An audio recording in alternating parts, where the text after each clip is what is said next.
चलिए आज हमारे साथ बात करने के लिए बाजार पर सेक्टर्स पर कमाए वाले शेयरों के लिए एमके इन्वेस्टमेंट मैनेजर्स के एग्जीक्यूटिव डायरेक्टर और फंड मैनेजर सचिन शाह जुड़े हैं। Sachin, good afternoon. सचिन, कैसे देख रहे हैं आप मार्केट को इस समय? पिछले एक साल में काफ़ी हमने ख़राब खबरें झेली, मार्केट ने रिटर्न्स ना जनरेट करे हो, लेकिन ऐसा भी नहीं है कि मार्केट गिर गया, एक रेंज में रहा है। अब यहाँ से क्या भी होगा मार्केट पर? Yeah, hi Anuj. Thank you very much for having me on the show. तो मुझे ये लगता है कि मार्केट एक अच्छे कंसोलिडेशन फेज से भी बाहर निकलने वाला है। जैसे आपने बोला कि लास्ट 6 से 8 महीना हम लोग ने 6 से 12 महीना एक्चुअली अच्छा कंसोलिडेशन हो चुका है। एंड अनदर बहुत पॉजिटिव थिंग है कि बहुत सारे अभी पॉजिटिव न्यूज़ भी आए हैं। अगर आप देखें तो फ़रवरी से लेके अब तक अगस्त तक या सितंबर तक, जैसे 6 से 7 महीने में गवर्नमेंट ने बहुत पॉजिटिव इंटरवेंशंस किए हैं। उसके सारे बेनिफिट मुझे लगता है कि नेक्स्ट 6 मंथ्स में मिलेंगे, whether it was the tax relief थी इन द बजट और whether it was the liquidity, interest rates और अभी जो जीएसटी का इतना ये जो सुपर बोनंजा हुआ है। आई थिंक ये एक कंजम्पशन में जो स्लोडाउन हमने देखा था वो एक बहुत ही रिगरस वे से वापस आने वाला है। It's going to be a very strong vengeance comeback. Plus monsoon भी काफी अच्छे हुए। तो आई थिंक मुझे लगता है कि बहुत सारे मैक्रोज अभी पॉजिटिव हो चुके हैं, barring only one exception which is जो अपने टैरिफ्स की चक्कर है वहां पे भी आई थिंक काफी पॉजिटिव सिग्नल्स आ रहे हैं। अभी तक सिर्फ सिग्नल्स आए हैं, बट एक बार जब वो क्लैरिटी हो जाएगी नेक्स्ट 1-2 हफ्ते या 1 महीने 2 महीने में, तो मुझे लगता है that we will get out of this consolidation phase and we'll get into the next range of positive trajectory. Okay Sachin ji, good afternoon. Shreya बात कर रही हूँ। काफ़ी पॉजिटिव साउंड कर रहे हैं आप मार्केट को लेकर। टैरिफ की तस्वीर अभी तक साफ नहीं है, उसकी क्लैरिटी का वेट है। लेकिन अब थोड़ा सेक्टर स्पेसिफिक राय चाहूँगी मैं आपसे। कैपिटल मार्केट स्टॉक्स आज काफ़ी गिरे हैं, लगातार सीएनबीसी आवाज़ इस पर चर्चा भी कर रहा है और खबर ये कि शायद अब वीकली एक्सपायरी हट जाए और बीएससी, एंजल वन जैसे स्टॉक्स देखिए आप डेज लो पर। अब ऐसे मूड माहौल में इन खबरों के बीच कैपिटल मार्केट स्टॉक्स पर आपका टेक क्या होगा? नहीं, आप एक बात समझिए कि कैपिटल मार्केट जो है, कैपिटल मार्केट की कंपनीज जो है, इनके लिए नेक्स्ट अगर आप नेक्स्ट 3 महीना 6 महीना 7 महीना सोचोगे तो यह वो डिफिकल्ट होता है हमेशा बोलना, क्योंकि ये हमेशा सिक्लिकलिटी रहता है ये बिजनेस। बट अगर आप थोड़ा सा भी लंबा व्यू लेते हैं, 3 ईयर 5 ईयर व्यू, तो ये बहुत ही पॉजिटिव सेक्युलर ट्रेंड है। The number of people participants जो आ रहे हैं मार्केट में, आई थिंक कुछ अभी 20 करोड़ लोग हैं या 10, आई मीन एनीवेयर बिटवीन 10 से 20 करोड़ लोग हैं। ये और भी ग्रो होना ही होना है। बहुत ब्रॉड बेस ये पार्टिसिपेशन हो रहा है और बहुत ही अच्छी तेजी से हो रहा है। आई थिंक द अवेयरनेस जो है for products which are beyond bank fixed deposits वो काफी बढ़ रही है। और कैपिटल मार्केट्स में अभी सिर्फ इक्विटी नहीं है, इक्विटी जैसे बहुत सारे अदर प्रोडक्ट्स होते हैं जहाँ पे फिक्स्ड इनकम जैसे भी होती है, जैसे रिट्स है, इनविट्स है, या ओवरऑल बॉन्ड मार्केट्स भी अभी काफी डेवलप होने वाले रिटेल मार्केट्स में।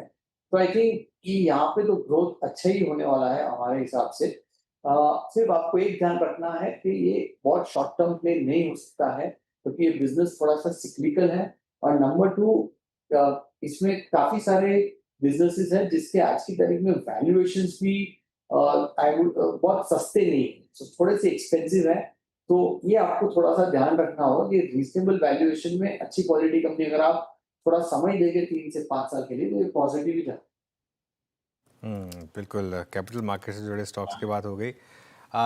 पिछले 2 दिनों से आईटी ने थोड़ी सी कमान संभाली, हालांकि आज फिर थोड़ी प्रॉफिट बुकिंग आ गई आईटी में। लार्ज कैप आईटी, आज इन्फोसिस की बोर्ड मीट भी है, बायबैक पर इन्फोसिस पर क्या व्यू है आपका और लार्ज कैप आईटी पर क्या व्यू है? Anuj, so basically large cap IT पे हमारा काफी पॉजिटिव व्यू है। हमें लगता है कि ये जो वैल्यूएशंस है यहाँ पे आपके रिस्क एडजस्टेड रिटर्न्स बहुत ही फेवरेबल है for for investors who are taking in the next 2 to 3 year view. हमें ये लगता है कि एक तो आपके वैल्यूएशंस बहुत रीजनेबल हो गए। सेकेंड, जो ग्रोथ इसमें लास्ट 1-1.5 साल से नहीं आ रही है, हमें लगता है नेक्स्ट 2 साल में ये अच्छा ग्रोथ आएगा, क्योंकि जो क्लाउड माइग्रेशन का जो वर्क है वो वर्क इन प्रोग्रेस है। वहाँ पे फॉर्च्यून 100 फॉर्च्यून 500 कंपनीज का ये काम थोड़ा सा स्लो हुआ है, लेकिन ये फिर से पेस पकड़ेगा क्योंकि ये क्लाउड माइग्रेशन कंपलसरी है सारी कंपनीज के लिए, it's very pertinent at this point in time. और दूसरा जो है एआई रिलेटेड जो भी है या डिजिटल रिलेटेड जो भी है, उनकी मेन फ्रेम्स को जो कंपैटिबल करना है, उसके लिए वापस उनको अपनी इंडिया की आईटी कंपनीज की जरूरत रहने वाली है। तो बहुत सारे काम इसके because digital has become very compulsory today for all companies because the consumers and not only consumers, all your stakeholders, whether it's your associates, employees, vendors, all of them, the entire ecosystem is on the digital platforms. तो इस पे बहुत investments अभी भी बाकी है और ये सारा काम इंडियन आईटी कंपनीज को आना है। आप इनके ऑर्डर इनफ्लोस देख लीजिए लास्ट 1-1.5 साल से, इनका एग्जीक्यूशन स्लो हुआ है because the companies over there have been facing काफी सारी अनसर्टेनिटी है। तो सब लोग कैश की एक वॉर चेस्ट बना के बैठे हैं और वो लोग स्पेंडिंग वहां पे स्लो किया है, बट अभी ज्यादा टाइम तक ये लोग ये होल्ड नहीं कर पाएंगे।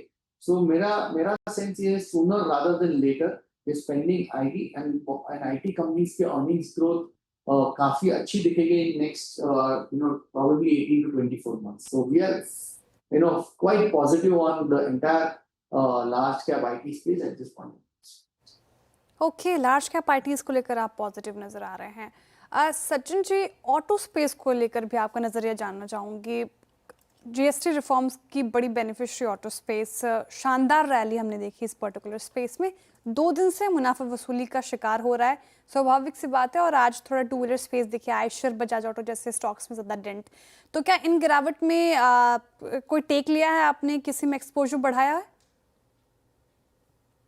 हम लोग ऑलरेडी काफी टाइम से ओवरवेट है ऑटो में और शायद मैंने आपके शो में ही पहले 1-2 बार काफी बार बोला है कि हमें तो ऑटो, जैसे मैंने बोला, ये सेक्युलर ट्रेंड है। अगेन यहाँ पे जो अपनी यंग और एस्पिरेशनल डेमोग्राफी है, यंग और एस्पिरेशनल जो पॉपुलेशन है, ये बहुत ही स्ट्रॉन्ग अपने लिए एक सेक्युलर ट्रेंड है, नंबर 1।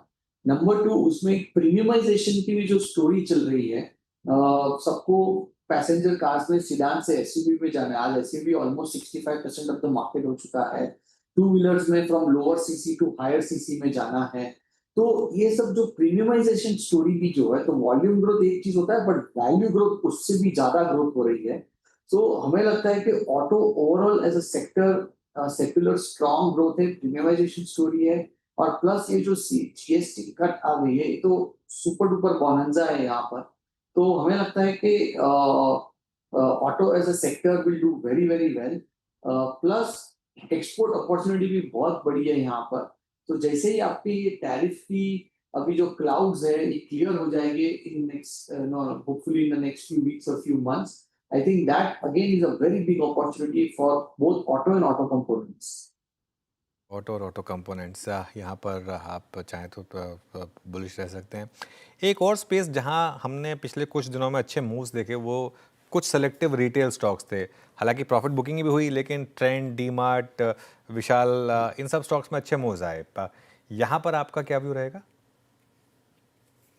यहाँ पे बहुत सिलेक्टिव रहना पड़ेगा क्योंकि हर एक कंपनी का एक अलग फ्रेंचाइजी है, हर एक कंपनी की एक अलग टारगेट ऑडियंस है, हर एक कंपनी की एक अलग कॉस्ट एफिशिएंसी है। क्योंकि रिटेल बिजनेस में आपके कॉस्ट पैरामीटर्स बहुत इंपॉर्टेंट होते हैं because it's a tough business, और यहाँ पे मार्जिन भी काफी वेफर थिन होते हैं। तो अगर आपका कॉस्ट पे कंट्रोल नहीं है तो it becomes little difficult to be profitable. That's point number 1।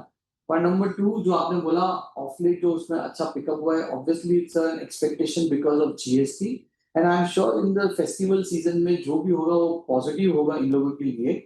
लेकिन आपको एक चीज ध्यान रखना है कि इसमें बहुत कम कंपनीज है जो अच्छा प्रॉफिटेबिलिटी होती है। प्रॉफिट तो बना भी लेंगे, लेकिन उनका जो रिटर्न ऑन कैपिटल एम्प्लॉयड है, आरओई है, वो सारी कंपनीज की आती नहीं है। ये थोड़ा सा टफ बिजनेस है।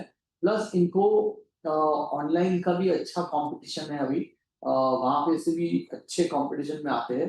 तो one will have to be very selective over. Selective approach थोड़ा इस स्पेस में आपको रखना है। अब सचिन जी, एक और स्पेस, एनर्जी स्पेस की बात कर रहे हैं, अच्छी खासी तेज़ी यहाँ पे देखने को मिल रही है हमें, और मैक्सिमम गेनर्स में आप देखें एनएचपीसी, सीजी पावर ग्रिड जैसे स्टॉक्स शुमार हैं।